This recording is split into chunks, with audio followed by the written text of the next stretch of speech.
All right, what is going on, Chiefs Kingdom? Welcome back to the KC Sports Report. I'm your host, as always, Michael Darcy, and today I have the luxury of being joined by my friend Blake Schneiders, and we are going to preview the Kansas City Chiefs' upcoming divisional matchup against the Buffalo Bills. So the Chiefs are facing off against the Bills in this AFC divisional round at home, and this is a game in which a lot of people are saying could be the best in the playoffs, and I don't really disagree, but Blake, where do you stand on that, and how are you doing tonight? I'm doing great, Michael. Appreciate you having me on. As always, I hope your fans have gotten accustomed to my style of reporting. They don't hate you yet. They don't hate me. Yeah. I haven't seen a lot of dislikes and thumbs down on your comment section or on your stuff. So apparently people don't mind me.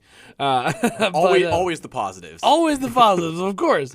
So, no, I 100% agree. I think this is going to be one of the best matchups we've seen this entire playoffs, mainly because this has been a trash-ass playoff so far. We have seen the Buccaneers extremely destroy your team. The Eagles, who I'm not going to lie, guys. I went all in on the Eagles.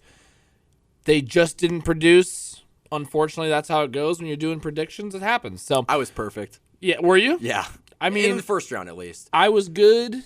Other than Niners, they beat the Niners and the Bucks were the two that were downfall. But I'm not mad at either one. You know, obviously the Buccaneers are the Buccaneers. They're going to be the Buccaneers. They looked great. Tom Brady in the playoffs. I don't know why you would ever bet against him. Apparently, I'm dumb enough to be one of those people that especially against the Eagles. Like if it was anyone else, it'd be like, okay, Aaron Rodgers. I think I just I wanted it so bad, so I bet with my heart and not my brain. You were betting for Josh. Yeah. Yeah. Essentially, yeah. BZ Byers. He's a big time Eagles fan over there. But we've seen just garbage games. The Bengals Raiders game was good. Kind of a weird. I know we didn't really talk about it, but a weird play call that happened with the whistle, the inadvertent whistle that happened. Was not good. It was unfortunate. Technically, that touchdown should not have counted according to the rules of the NFL. And if it didn't. And we're looking at a totally different playoff scenario with the Raiders probably in the race. So that was a good game. The Chiefs game, obviously great for us, but it was a total blowout. Yeah. Buccaneers game, blowout. The Dallas game versus the 49ers turned into a good game at the very end, and then just incompetent Dak and a horrible play call at the end ruined it for them. Still don't get it. Still doesn't make any sense to me. Why do you run a quarterback draw or essentially just take off running when you know you have to get out of bounds and you have essentially one or two plays left? Why even chance the clock on that point? I have no idea. Third grade football IQ. Yeah, I mean, I've played enough Madden in my life to know you don't do that. I haven't even stepped foot on an NFL field, so that wasn't a good game. The abysmal showing from Kyler Murray and Cliff Kingsbury of the Cardinals was, I mean, I think even though I said they were probably going to lose, I was shocked. It was bad. It was it was so bad. What happened, Michael? You're seeing like everyone on Twitter say, "Oh, Kyler should have stuck to baseball." No. Kyler's a great quarterback, but I don't know what happened there. It was the complete and utter discombobulation of a team meltdown on the highest pedestal, on the highest possible stage you could have watched it, and it was sad. I mean, all the more power to Matt Stafford. Again, I did pick LA to win, but the way they won was it was almost sad. Yeah. You know, to see a Cardinals team that started the year so promising and then end it the way they did, that was just ugly. Yeah, and we're not talking about the game that kind of really scares everyone. Is the Bills beat the absolute dog crap out of the Patriots. Beat the brakes off the Belichick boys. They won 47-17. Yeah. Their offense didn't punt, didn't kick a field goal. It was like 7 straight touchdown drives. So my question about that game to you is, was that game clearly this is how good the Bills are, or was this a game in which we really take a hard look at the Patriots and their season and say, you know what, they weren't as good as people thought? Because of Belichick, obviously, and the Patriots and the incredible organization that they have over there, got more hype than the talent actually deserved. Is that what it was, or are the Bills just absolutely 100% the best team in the AFC, hands down, no questions, no holds barred, no questions asked? I don't see it that way. I think you got to look at it like this. Like, the Patriots were not going to go all the way with Mac Jones. Not a chance. He's a rookie quarterback, and going on the road in Buffalo, it was like, what, -6 in the stadium? Freezing. Yeah. Like, that environment is tough on everyone, but clearly not Josh Allen. And I think this game was more of an instance of a divisional game in which the Buffalo Bills have been taking the brunt of what the New England Patriots have been just dishing out for 20-plus years. And they finally said, enough is enough. We're going to kill you. We're going to end any possible shred you have of winning this game. And I think that that's what it was. It was like a revenge game, so to speak. Like they could take out 20 years of frustration on a bad New England Patriots team because, you know, everyone's talking, the Buffalo Bills defense is the number one scoring defense. They give up the fewest amount of points. The Patriots defense was the number 2 scoring defense. So that's why there's a little bit of disparity between good defenses and great defenses, and I don't think the Buffalo Bills have a great defense. But I don't either. I kind of compared the Buffalo Bills win against the Patriots to like last year's Cleveland Browns win over the Steelers in the playoffs. Like the Browns were taking so much abuse from Big Ben Roethlisberger and the Steelers for probably 10, 15 years. Really, from everybody? Yeah, that's true. From everybody in the NFL? You know, it'd be like if we lost to the Broncos 13 straight times, which, we've beaten them 13 straight times. But I kind of feel like that. Like they finally had that opportunity and they just jumped on it. But we saw how the Browns came out the next week against us.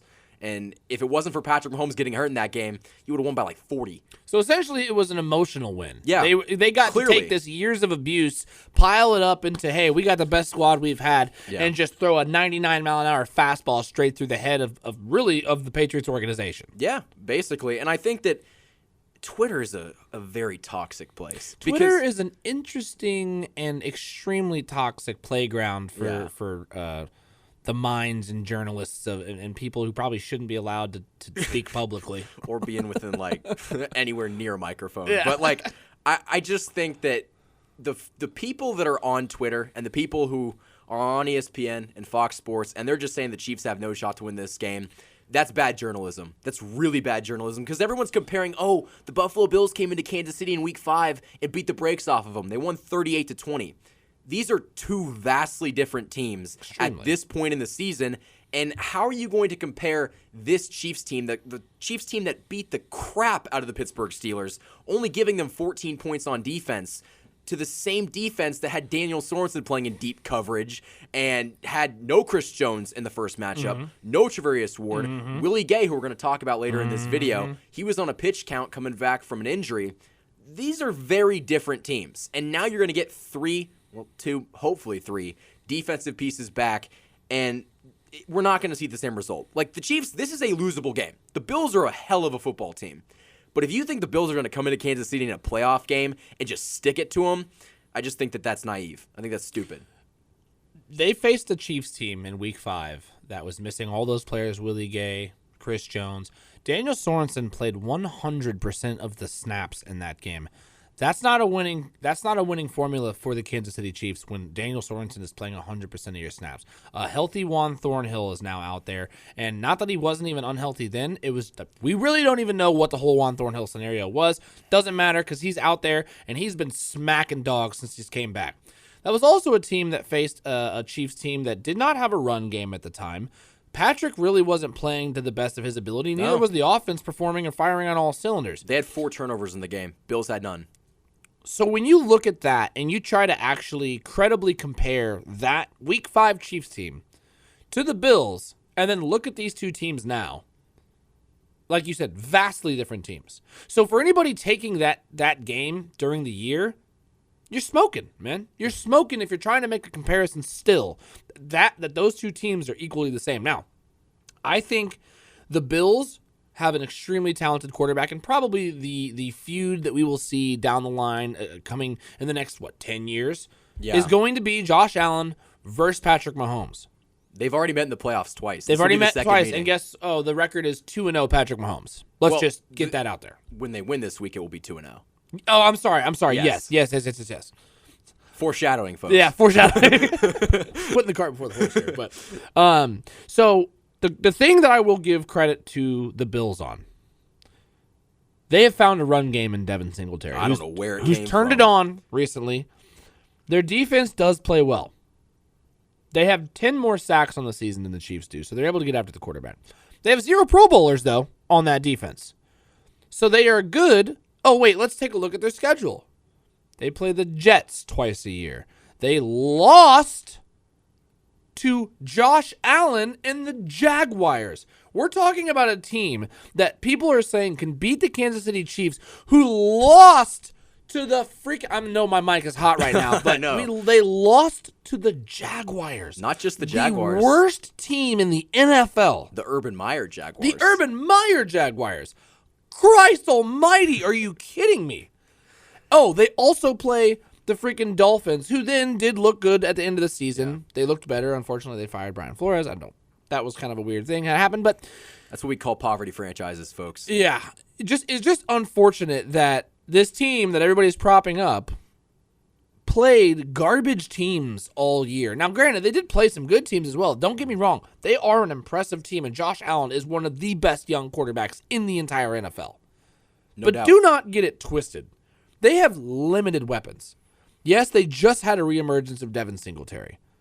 Dawson Knox is really only a danger in the red zone. He's not really a long yardage. He's not a threat even close to the category in which you would place Travis Kelce. I mean, Knox is a weapon if Sorensen's in deep coverage. That's when he's a weapon. Because that one play. He had 2 touchdowns. I'm sorry, in that game. But again, and he only had a handful of catches. Yeah. He is a touchdown-dependent tight end. As long as you have somebody on him in the red zone, or you don't have Daniel Sorensen in deep coverage when he shouldn't be, all love to Daniel Sorensen. I've been a Daniel Sorensen fan since back in the day when he was a special teams guy. I hate the hate that he gets. We love Dirty Dan here. I do love Dirty Dan. Putting it up. Sometimes you just got to get dirty. Sometimes you got to get dirty. So I don't like giving Dan Sorensen hate, but he has to know his role. Yeah. Other than that, you have Stephon Diggs, great wide receiver. He's that guy. He is a stud wide receiver, and he's a perfect wide receiver for Josh Allen. Outside of that, I don't see a whole lot of what I don't see. Emmanuel Sanders is. He's also 75 years old. I was going to say Emmanuel Sanders has been playing since they invented football. Yeah, and the fact that he's still able to play good for him, he is not the Emmanuel Sanders that he used to be. Great third option though. He's a good third option. I wouldn't. I mean, Cole Beasley. If Cole Beasley's playing, he's going to play well. Do we know if he's officially good to go? I think he'll play. Okay, I didn't see him on the injury list or anything. So, but those are not guys that are going to give the Chiefs problems. So the comparisons that I'm seeing, to me, they just don't make sense. The weapons don't match up. Yeah, I said this on Twitter. I said Josh Allen is good. Patrick Mahomes is great. Yes. It got 2,500 likes, and every Bills fan in existence commented, "Oh, you're an idiot. Oh, you're an idiot." Come to me when Josh Allen wins an AFC championship game, wins a Super Bowl, or even better, wins an MVP. You can't put them on the same category. Like, someone tried to tell me Patrick Mahomes has been declining ever since his rookie year, ever since his first year in the league. Oh, I'm sorry. He just had one of the greatest seasons a quarterback has ever had, and he can't do it every year. Second best season he's had was this year. I mean, I don't know. Yeah, no, I'm telling you. Oh, statistically? That's a statistical fact. Second best year that Patrick Mahomes has had. Even though he had a down year, still threw for 4,800 yards, threw for 32 touchdowns. Yes, he had an elevated interception rate.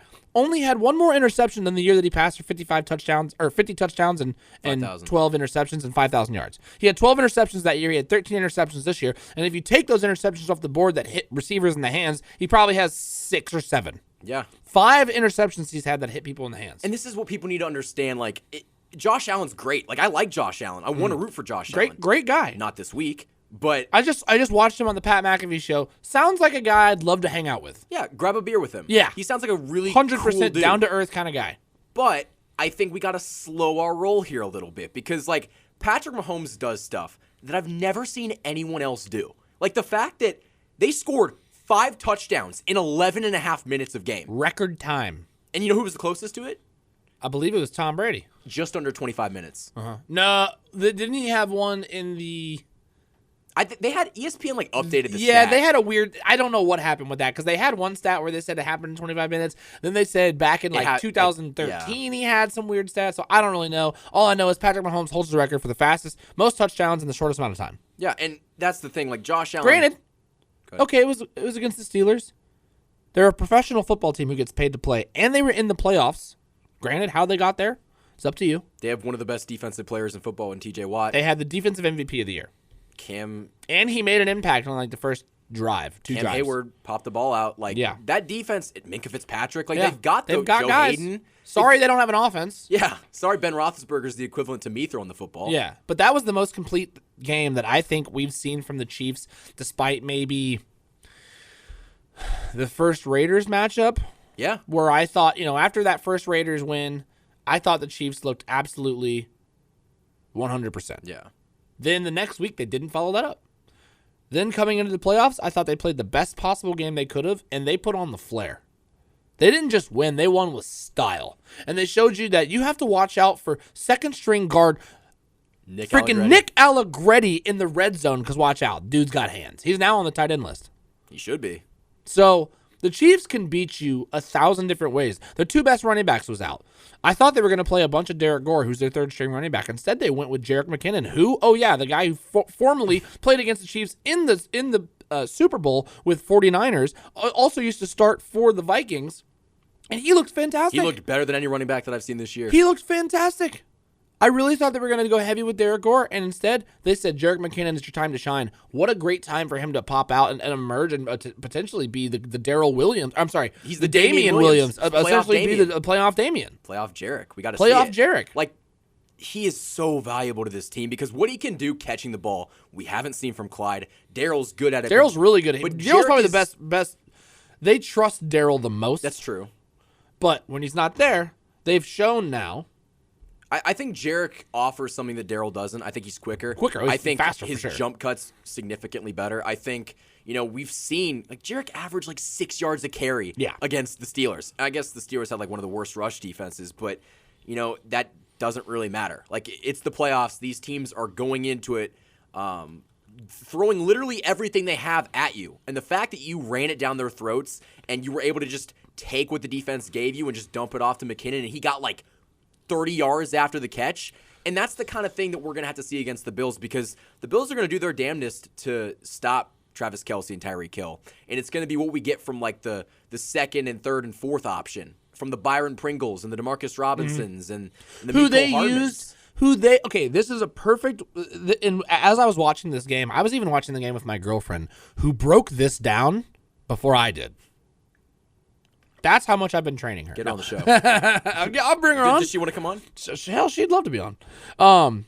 She even said, it looks like we're feeding our third and fourth string guys a lot, probably prepping them and giving a load off of prepping them to say, hey, we're going to give you guys some time, especially when we count on you. We got to get you rolling in a game against teams that aren't very good. Yeah. They knew they were going to beat the Steelers. So they said, what are we going to do? We dialed up plays to Mecole Hardman. They dialed up plays to DeMarcus Robinson, who we haven't really seen all year. He's kind of been waiting in the wings. The play that I think really kind of showed me that this Chiefs team is so deadly when everyone chips in is Jerick McKinnon was gashing the Steelers in the receiving game, so they had to double him in the flat. 81 yards, 13.5 yards per catch. And DeMarcus Robinson was over the middle of the field and caught a 30-yard pass. No one was there. Nobody was there. Someone's going to be open. They literally cannot guard everybody, and that's what I'm so excited about. Is it going to be a Jerick game? Is Travis Kelce going to murder the Bills like he did last year? Someone's going to step up. But I think in order for the Chiefs to win this game and ultimately for the Chiefs to win a Super Bowl, we're going to have to see a Byron Pringle type guy step up. And he's more than capable of doing it. He's been doing it all year. And I think against this Bills team, who I think their defense is overrated. I think our defense is a little bit overrated, to be honest with you. But, we give up points. I was going to say. We give up points. When you look at it, the Bengals, they dropped 34 on us. The Chargers, they dropped points. And granted, we were missing some guys. But I think this theory that the Chiefs have this top 5 defense and they're going to shut you down on every play, I don't think it's true. Yeah. I think they're a bend but don't break defense, and they probably are the best defense that we've seen in the Mahomes era. There's no doubting that. But I think we need to slow our roll in top 3. My thing is when the Chiefs are playing a straight up possession and not having a turnover previously, they score a lot. They give up a lot of points off turnovers from the offense. Not so much on straight drives. Yeah. So as long as there's nothing that goes wrong, and again, they are tough when it comes to they get a lot of pressure on the quarterback and they don't get a lot of sacks. That's kind of big. Yeah. They seem to stop a lot of people on third downs though. Let me bring this up really quickly. Go ahead. The Chiefs have one of the worst first and second down defenses in the NFL, But on third down, they're one of the best. Yes. And that's the money down. Like, that's when you need them when to it be counts. great. Just like you said, bend but don't break. But you also need to look at it this way. I don't think the Bills in the last game had a single fourth down. So, like, the Bills' offense is going to come prepared to play in this game. But, I mean, we seem to forget that this Chiefs offense, when they're playing their best football, is a historically great offense. Like, in argument for a top 5 offense of all time. Oh, hands down. Especially when you have 3 of the greatest to ever play at their position.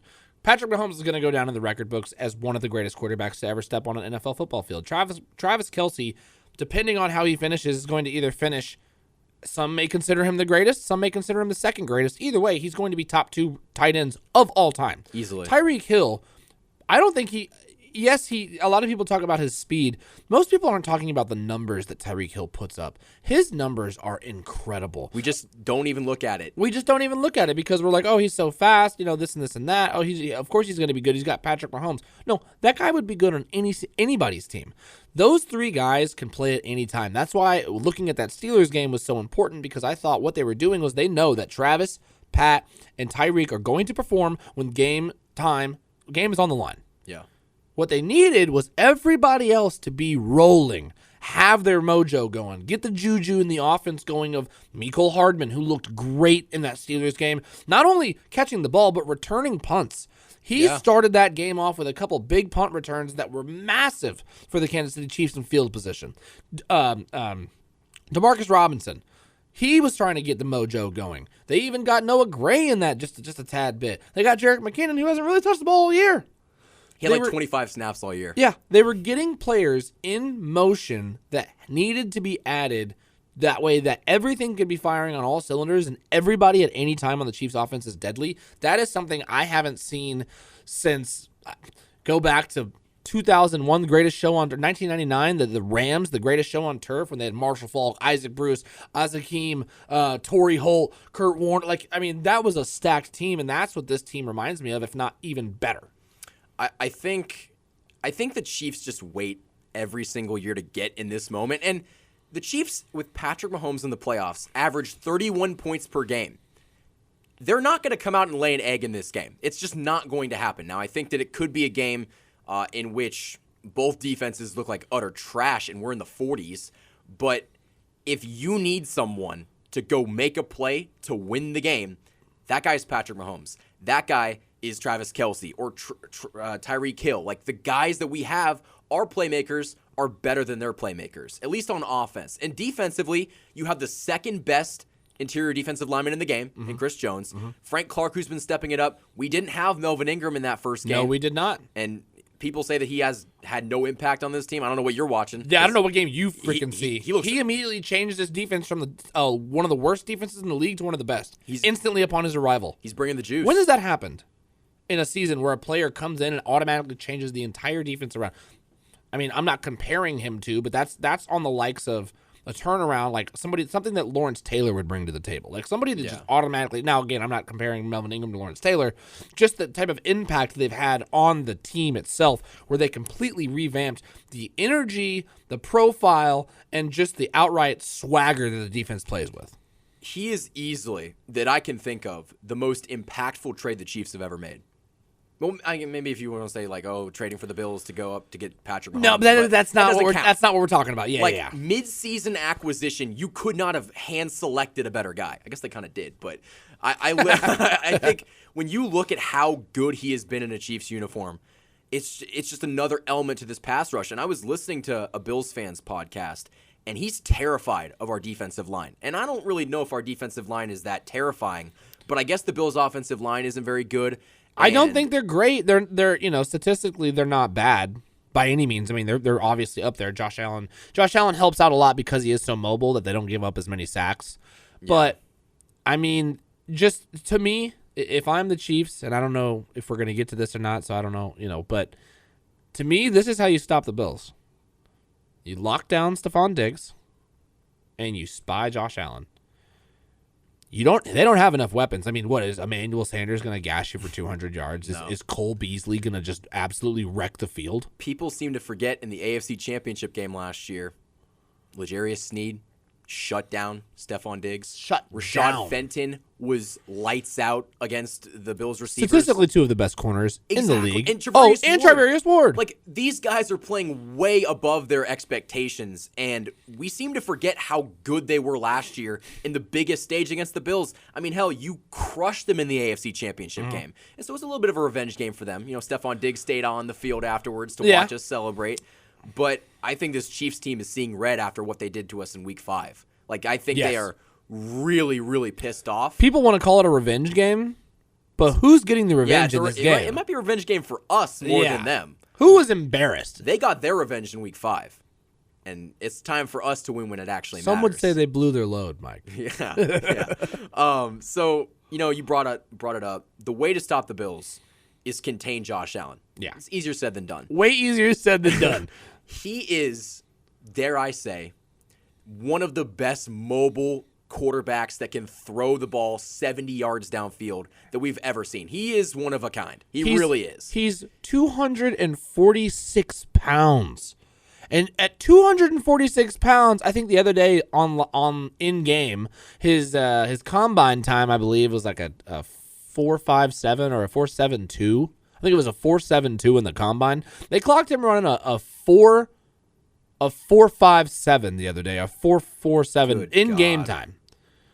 At 246 pounds, and that's why he's able to take off. And the guy doesn't care about putting his head down, because on third down, he's going to get the first down if he can. Yeah. And he's gonna sacrifice his body. And the bad thing is, I love the way Josh Allen plays. Oh yeah, I love the way he plays. Fun to watch. Great to watch. But this week, I hate him. Like, and I think, you know, we're going to talk about it. So as of right now, we're recording this, on a Thursday night? This is a Thursday night. Willie Gay got arrested previously, and he is out of jail. He went to jail on what? Was it a... It was a destruction of property of under $1,000. It was a misdemeanor. It was a misdemeanor. Essentially, there was a dispute. He was over at his girlfriend's house visiting his son, and they got into some sort of dispute. He ended up breaking a vacuum and I think damaging a doorway. Nobody was injured in the process. Originally, it had been misreported that it was a domestic violence issue. That is not the case. He is not being booked on a domestic violence issue. It was just a destruction of property. Now, maybe that's on the eve of the game. Who knows why that was the case? But nobody was actually injured in the whole thing. So it was misreported at first when the story first broke on Twitter. I know you said you had some hesitation before, because when you I saw it at like 3:00 in the morning. Yeah. And honestly, I'm not gonna make a joke about the vacuum. It's a low hanging fruit. I'm not gonna do it. But I will say, I find it kind of ironic that his girlfriend or baby mama or whatever is probably staying in a house or apartment that he owns, that he pays for. Probably broke a vacuum that he paid for. It's just kind of weird. It's just a weird way to think about it. But I also think that, you know, he did show a lot of self-containment, I guess you could say. Like, from what we know, he didn't touch her. Yeah. And honestly, nobody was harmed. Obviously, breaking something isn't ideal, but I'm not going to lie, guys. I've had a couple times where it's like you're so mad, like you want to throw something and break it. Now, like, we really don't know the full details of this case. The full details have not come out. As of right now, I don't think he's even. He had court. He had his hearing or something today. He's out. This He's morning. out right he's now. out. Oh, he's out. But he already went in front of the judge as well, like I believe. So, as far as we know, he is playing in the playoff game. I don't see this. I don't see the Chiefs keeping him out for any reason. I think this is a low level. I guess you can call it an offense. I mean, I don't really know what you really call that, because, again, nothing actually happened other than a vacuum being broken and an argument between two consenting adults. I don't really know why he got arrested for that. Like, I feel like that's such a minor thing. It is a very minor thing, but if somebody... the reason I'm assuming is because once you have a call, you got to do the something cops about it, have to take somebody away. If it's a domestic dispute, they have to take somebody away. That's just the rules that they go by. but I'm assuming it was in Johnson County, so I can only assume some snoopy neighbors were called the cops or something. I don't know if she called the cops. I don't think that's been the details of that have been released. If she did, that'd be understandable as well. But I believe it was I'm assuming it was a neighbor. I don't know. I don't think we're ever going to get the full story. It's just they're going to try to move on from this. Yeah, this will be swept on. I mean, like not even swept under the rug. This is just a non-factor. It's a non-factor. Yeah, nothing really happened. Nothing happened. But a grown man broke a vacuum that he probably bought, which sucks. But they asked Steve Spagnuolo earlier on Thursday if he's going to play, and he just straight up said it's up to Andy. And I think if Andy Reid is in a room and they're like, Andy, like, what do you think? I think if he comes out of that room not fully on board with Willie Gay playing in this game, I think we're going to have a problem because Willie Gay is the best athlete you could possibly have on the field when you got 246-pound Josh Allen running right at you. Like, Willie Gay's athleticism is going to be put on full display in this game if he does play because you need him to spy on Josh Allen. We saw too many times, even against the Broncos, they let Drew Lock get away too many times. I think against this Bills team and Josh Allen's ability to run the ball, they need to have Willie Gay just not target Josh Allen, but just like no, that's what I said. Spy on him. Yeah, he's a quarterback spy. Well, not QB target like hurt him, but like no, yeah. Had to clarify. We're not like that, but you never know who's watching this. Dude. We're not condoning any sort of violence, even though this is a football game in which guys are running into each other at full speed. You could literally die on that field, but we're not condoning violence. What happens, happens. If I die, I die. Hey, shout out Kirk Cousins. Shout out Kirk Cousins. You like that? But yeah, no, I think this is one gonna be hands down the best game we see in the playoffs so far for sure. Going forward, who knows? It might be this could go down as an NFL classic. It very well could. I mean, NFL Films obviously is one of the most documented. I guess one of the most documented companies of all time. They've been recording things since the dawn of time in football years. But this, I think, can go down as. I hope it's a blowout. But I think I have a feeling this is going to go down as a classic game. I'm probably going to be nervous and just gut-wrenchingly gripping the couch and watching the TV till the final seconds of this game. It will probably come down to the final seconds of this game. And honestly, talking about how good this game is going to be, I think the winner of this game will represent the AFC in the Super Bowl. I really do. These are the two best teams in the AFC. They're easily the two hottest teams in the AFC. Titans don't scare me. Bengals don't scare me. Not at all. Whoever wins this game is going to Los Angeles. And I think the Chiefs match up really well with the Buffalo Bills, but people seem to forget that the Bills constructed their football team in order to beat the Kansas City Chiefs. They had the same thing done last year. Didn't work out at all. But each team is different. They got better in the offseason. They don't have any Pro Bowlers, but they had Jordan Poyer, the safeties, and all-pro. They've got some really good pieces. They've had rookies step up on the defensive line. But I think when you look at this game, the Bills are coming into our house, into Arrowhead Stadium. Patrick Mahomes has lost there once. He's only lost to a quarterback named Tom Brady. He does not lose. Yeah, is that not crazy? He doesn't lose to guys that aren't named Tom Brady. Exactly. Like, I think Josh Allen's a great quarterback. I think this could be like the Tom Brady to the Peyton Manning rivalry. It really could be because these two teams are going to be in the hunt every single year. But I think Bills fans need to understand that coming into Kansas City and winning in a playoff game, it's just different. In the loudest stadium in the NFL, a bunch of bildos coming in here trying to act like they're all tough and whatnot. Cool, you guys can jump through tables all you want, but you're going to get barbecue sauce on your shirt when you do because then you're going to be leaving with your tail between your legs. And I almost said something I shouldn't have, but Blake's constraint on this episode is something that we should all be happy about. I'm sure somebody's watching this with a kid in the background. Yeah. But if you're going to bring a dildo to Chiefs Stadium, you better be planning on using it on yourself later. That's all I'm going to say. We just got demonetized. Dude, Bills fans are so weird. Like I love it though. The fanaticism is awesome. I'm never gonna knock what they do because that's awesome. Just like Kansas City atmosphere pregame is awesome. Yeah. Totally different atmospheres. Totally different. Bills Mafia might be a little crazier. Just a little. Oh, yeah. I think the cold does something to your brain, and they're all just brain dead. Ups your moxie a little bit. Yeah, they're just a bunch of guys brain dead jumping through tables. And honestly, I think if the Chiefs win this game, they should jump through some tables. I think they should. Screw it. Put one up. I'll do it. Hey, I mean, I'll break a table. It's going to be a wooden table, though. 7,000 subscribers? we just jump through a table? Hey, let's do it. 7,000 subscribers. Me and Michael both throw each other through a table. How about that? That would be... Just choke slam. WWE style. We put on a show. Oh, I'm Tim. Entertainers, baby. Yeah. Entertainers. But, man, this game, it does kind of scare me. I'm not going to lie. I'd be lying. I'm nervous. Yeah. I'm nervous in a good way. I'm nervous because I love competition, and I know that these are two of the highest competitors that we have in the NFL, and it's going to be a war on Sunday, and I can't wait for it. Because everyone's saying, like, oh, the Chiefs didn't beat anybody this year. Like, they lost to all the AFC teams, like the Bills and the Titans and the Bengals.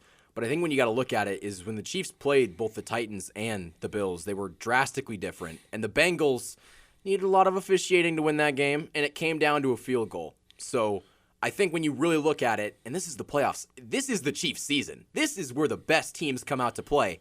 And the Chiefs have been the best team in the AFC for the past 2 years. And I think that the Bills are the best shot to beat the Chiefs. But this game is really going to determine whether or not we even have this Josh Allen versus Patrick Mahomes debate. I think people need to understand they can say the Chiefs haven't played anybody or haven't beaten anybody. They've beaten the best team in the NFL themselves multiple games. They've beaten themselves multiple games. Is why they've lost to these teams. They didn't lose any of those games because any of those teams were outmatched. I think the Titans just way better than this. The Titans were the only game in which I think How did they beat a struggling Chiefs team? they put up 27 in the first half. No, I know, but I'm saying dude, the Chiefs had shot themselves in the foot so many times. They were beating themselves. They've beaten themselves 5 times. The Chiefs beat the Chiefs 5 times. That's a pretty good record right there. So practically they're undefeated. Is what I'm saying. No. But I'm just saying they've been the ones to beat themselves. And I'm not going to say they didn't win the games. The Chiefs just lost the games. No. I'm just saying the Chiefs have committed so many atrocities and self-inflicted wounds that you hadn't seen down the stretch early in those losses. Yeah, you haven't seen those down the stretch. They're not doing that again. And when they do it, like let's just say, going back to the Steelers game, I know, yeah, it's the Steelers, but they had a wound in the beginning, self-inflicted fumble for a return. They gave an interception, and what did they do? They capitalized both times. Yeah, and I think we're going to see if the defense only needs a couple stops. With the way this offense is playing, I don't care if the Bills' defense is the number 1 scoring defense. Chiefs are going to put up 30. It's just going to happen. Both of these teams are going to be in the high 20s, early 30s, maybe even the 40s. Like we don't know what this game is going to hold, but it's going to be very interesting from an offensive perspective because both these teams are capable of dropping a lot of points, as we saw in the wild card round. But I think when you look at the experience the Chiefs have, they don't lose these games. I mean, it's a new year, new team. I understand that, but I was on this bandwagon from the beginning. This is arguably the best Chiefs team we've ever seen. There's only 2 people I would take in the playoffs ever. If I can't have Tom Brady, give me Patrick Mahomes. He's 7-2. Only 2 losses are to Tom Brady. Tom Brady's not in the AFC anymore. Tom Brady might not make the Super Bowl again. Patrick Mahomes is that guy. And I don't think in a big-time game, he's going to come out and just not give it his all. And if you look at it, last year in that game, the Bills didn't really play that badly. It was just Travis Kelce and Tyreek Hill were otherworldly good. Mm-hmm. And I think that's what we're going to see in this game. Like, the Chiefs' playmakers are going to make big-time plays. Big-time players make big-time plays. And the Chiefs have the biggest big-time players. So, really quickly, I want to address this. I'm wearing blue. I'm going to get a lot of comments about it. It's 12 degrees in Kansas City right now. It's cold in this studio. I'm not a Bills fan. I'm not repping the Bills colors. It's just cold in this studio. I had to address it because someone's going to be in the comments just typing it up like, oh, Michael's secretly a Bills fan. Like, no, it's cold in this studio. Hey, I'm rocking the beige sweatshirt, so I'm not in black hat. I'm not chiefed up right now. So, but tomorrow, Red Friday, I will be. We'll be on Sunday too. We'll be on Sunday as well. So, Blake, we basically covered literally everything about this game, but we haven't given predictions yet. So why don't we go ahead and give predictions and then wrap this bad boy up? Oh, predictions for the game. I think the Chiefs beat the Bills. Man, this is tough. I think the Chiefs beat the Bills 38-35. I think it's going to be a really close game. It kind of comes down to a one-score game right at the very end. Obviously, the Chiefs pull out the victory, but it's going to be a classic NFL playoff game. 38-35. I like it. I like it a lot. Kind of poetic justice because they put up 38 and the Bills put up 38 earlier in the season. I think when you look at this game, there's a lot of different outcomes that could happen. Could you imagine like both these defenses just ball and the offenses just can't put up a touchdown? Yeah. It's a field goal game. It's a 7-6 game. One touchdown, 2 field goals. Yeah. Both these quarterbacks have like 3 picks. Yeah. It just offsets each other. But in reality, I think this is going to be a high-scoring game where we're going to see arguably the 2 best quarterbacks in the game right now going at each other. And I think the quarterback that has done this for the past 2 years is going to make more big-time plays. He's going to hit his receivers that are arguably some of the best all time. And the Chiefs are going to come out prepared and ready to play this team. They're not going into this game with a haze or a fog that, the Bills are just so much better than us. The Chiefs have been on top of the mountain for the past 2 years, in the AFC at least. The Bills are climbing it, but they're not there yet. And I think the Chiefs, if they want to kind of shock the world, they're going to win this game, and everyone is going to be scared of them because no one's picking the Chiefs right now. No. We might be the only 2 people, well, in the media at least, the only 2 people in the media right now that are picking the Chiefs. Now, you get your Chiefs fans that are too. But I think the Chiefs are going to come out in this game with a really good game plan. Steve Spagnuolo is going to drop that pressure. They're going to get to Josh Allen. Willie Gay is going to play in this game, God willing. He's going to be a good spy on him. I think Josh Allen will have under 100 yards rushing, under 350 yards passing. I think Patrick Mahomes is going to go absolutely crazy. I can see him having a huge game. Jerick McKinnon's a guy to look out at. I think he's going to be good too. And I think Andy Reid versus Sean McDermott, that's a matchup that favors the Chiefs. Like if you look at it, so many of these matchups favor the Kansas City Chiefs. And really, you could make the argument that coaching and quarterbacking are the 2 most important aspects of the game. So give me the Chiefs to win this game at Arrowhead Stadium. I'm gonna say 41-35. I think this is going to be a really, really big game. I think Devin Singletary is going to have a sneakily good game. I do too. Because our rush defense has struggled against like Austin Eckler and some guys like that, and Devin Singletary is playing great football right now. I think the Chiefs win this game on a late touchdown from Patrick Mahomes, and we're going to the AFC Championship game, and who knows, if the Bengals upset the Titans in Tennessee, which I predicted them to do, the Chiefs would host the AFC Championship game for the 4th year in a row. Revenge game against the Bengals after a revenge game against the Bills. It's just the revenge tour. Revenge tour. It's the run it back tour. Run it back times 2? Run it back. Also, watch out. Mecole Hardman's taking one to the house this week. I'm telling you. Kick return or either kick return or punt return. I think it's going to be punt return. Okay. But either way, Mecole Hardman will end up in the end zone, bringing one back to the house. Mark it. Throw some money on it. He looked great last week. I think he was itching to get one. He was so close, and he was about a shoestring tackle or an out-of-bounds push from it. I think he's going to come back and get one this week. That's a very good take. And last year, he had after the initial fumble on the punt, he looked pretty good in that game. He looked great. I think it's just going to be about manufacturing targets, and if Travis Kelce and Tyreek Hill aren't the guys in this game, Jerick McKinnon, Mecole Hardman, and Byron Pringle will be. And I think that's going to be a recipe for the Chiefs to win. So I have the Chiefs winning 41-35, and you have 38-35. I had 38-35, yep. Okay, that's interesting. So, Blake, where can the people find you? You can find me on the Twitter sphere. I will be talking all things sports as well as fighting because we have a huge card in the UFC. I'm going to plug myself real quick. Do it. We have a huge card for the UFC coming into the up. Camera like The Office. We have a huge fight coming up, UFC on Saturday. Cyril Gane versus Francis Ngannou. I will be doing all of the in-fight updating. You can find me on my Twitter at Wake, capital N Blake, Wake and Blake 29. It's Wake in Blake 29 on Twitter. You guys can find me on Instagram. That is KC_Sports Report. Twitter is at KC Sports Report. Go check out the new website, KCSportsReport.com. More articles are being posted there more frequently. Subscribe to this channel. Help us keep growing. Hit the like button on your way out. And we will see you probably before this game. But if not, we will hopefully be recapping a Chiefs win over the Bills. So with that being said, guys, we'll see you guys next time. Peace.